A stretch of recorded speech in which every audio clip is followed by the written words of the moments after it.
Vous écoutez Europe 1, il est 9h33. Le journal des médias avec Thomas Joubert. Bonjour Thomas. Bonjour, à la une ce matin, les excuses de TF1 après la prière du pape François, traduite n'importe comment mercredi soir. Des détails sur la série dérivée de Plus belle la vie. Et puis Patrick Sébastien parle de ses relations avec François Hollande.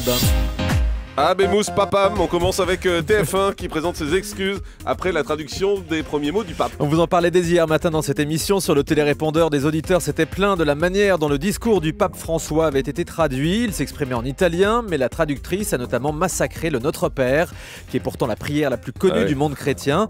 TF1 a reçu de nombreuses plaintes à ce sujet. Dans un communiqué, la chaîne explique qu'il s'agissait d'une traduction instantanée avec les risques et les imprévus que cela comporte. TF1 présente donc ses excuses aux téléspectateurs. Les risques et les imprévus sur Notre Père, ils sont quand même assez limités. Plus belle la vie pourrait connaître une suite à Paris. Hubert Besson, le producteur de la série, nous l'avait annoncé dans cette émission. Il prépare une série dérivée autour des personnages de Ninon et Rudy.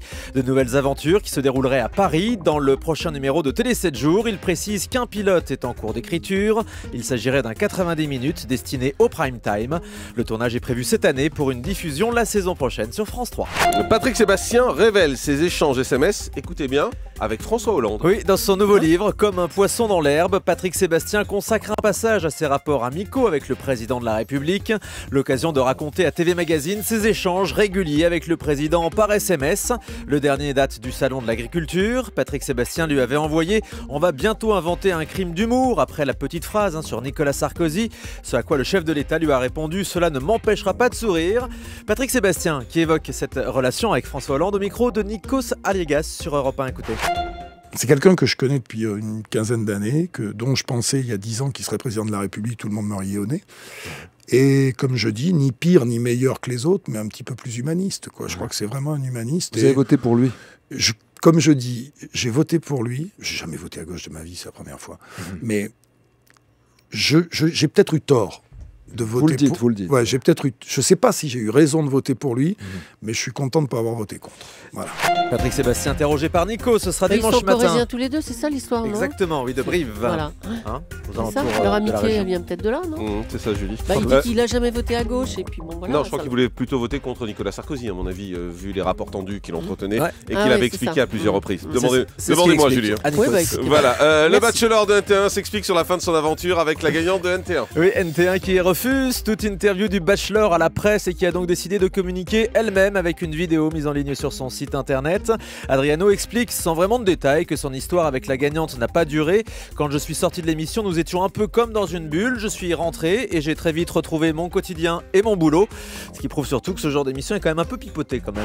Une série documentaire sur les vétérinaires bientôt sur France 4. Le tournage de Veto Junior a commencé cette semaine. Cette émission s'intéressera au quotidien d'élèves vétérinaires pendant 12 épisodes avec une écriture proche d'un docu-réalité puisqu'on suivra les personnages dans leur vie professionnelle et personnelle. Julie, votre fils aurait pu participer. Diffusion donc prochainement sur France 4. J'ai un peu peur que France 4 se retrouve encore avec 150 000 téléspectateurs avec ça.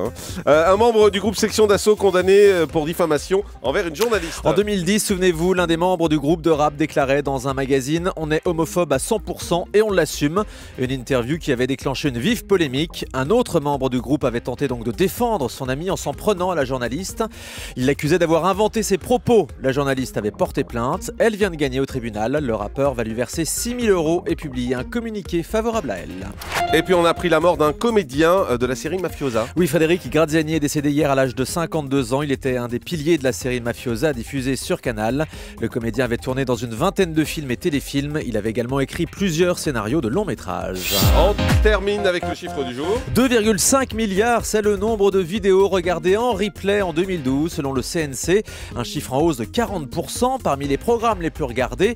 Les fictions et les divertissements. Sur MyTF1, tiens, le trio est constitué de Secret Story, Koh-Lanta et Grey's Anatomy.